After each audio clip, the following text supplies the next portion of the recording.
Hi, welcome to another junior geometry video. In this video, we're going to chat about some properties or angle properties of quadrilaterals. All right, let's get straight into GeoGebra and let's chat about our angle properties of some of these, all the quadrilaterals that we've chatted about. So we'll start with the square.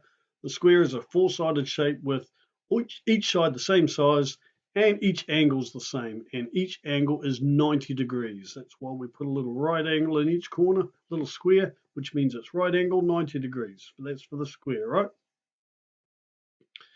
Just as a point, 90 plus 90 plus 90 plus 90 add up to 360. We know angles in a quadrilateral add up to 360. Right, if we move into a rectangle, we know a rectangle is similar to a square in the sense that all four angles are 90 degrees, right? 90 degrees for each angle inside a rectangle as well as the square. Okay, let's chat about the quadrilateral called a parallelogram, the four-sided parallelogram. Now, a parallelogram is basically, we've chatted about this, it's basically a rectangle that's had a few stumbles and fallen over, right? It's fallen over. Now, if we have a look at the angles inside the parallelogram, notice this, that these opposite angles are equal and these opposite angles are equal. So we say two pairs of opposite angles are equal. Now, it doesn't matter what kind of parallelogram I could design, same opposite angles are equal in a parallelogram. Right, a rhombus. Rhombus is just a square that's had a tumble and fallen over. And remember, we can rotate the rhombus around and call it a diamond. A diamond is another name for a rhombus. So what's going down with the angles in here? Well, this is the same similar pattern as a parallelogram, opposite angles. So you can see these two opposite angles are equal and these two opposite angles are equal. Right, again, doesn't matter what kind of rhombus I design.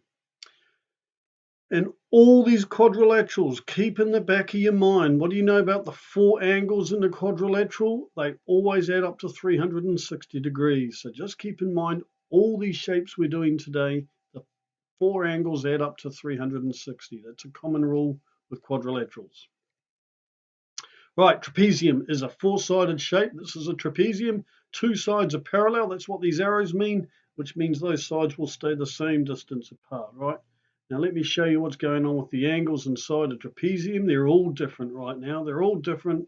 So they're just four different angles in a trapezium, right? However, if we come across, and I'll see if I can make one up quickly while I chat to you. If we come across this, oh look, there we go right now. I'm going to click this box and put these little labels on. This is called an isosceles trapezium. An isosceles trapezium means two sides are the same. As soon as we talk about an isosceles trapezium, you can notice straight away that the top two angles are equal and the bottom base angles are equal.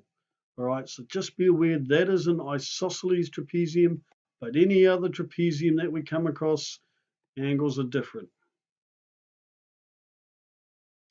Right, what about a kite? Kite. This is not a kite, so let me quickly draw myself a kite. Here we go, there's our kite. Notice something about the angles in a kite. These opposite angles, we actually call them diagonal angles. These two are equal and the other two are not equal to each other, nor this angle here. So it's only these diagonal angles that are equal in a kite. When I go to draw the arrowhead, which we know is a similar shape to a kite, let me just drag that down here and push that up to become an arrowhead. Notice what's going on with an angle. These two base angles here are equal. These two angles, these 43 two angles are equal. This is a large reflex and this angle, so these two are different, but it's only these base angles down here that are equal. Right, well, we wrap up with an irregular quadrilateral, which basically means it's a quadrilateral that is none of the above names, and it's all four sides are different, and therefore all four angles are different. So basically, in an irregular quadrilateral, all angles are different and sides are different. All right, well, that's us. So I really appreciate you tuning in and watching the video. Hopefully you have written down some notes or go back and rewatch the video and pause things to get some notes down. Thanks for watching.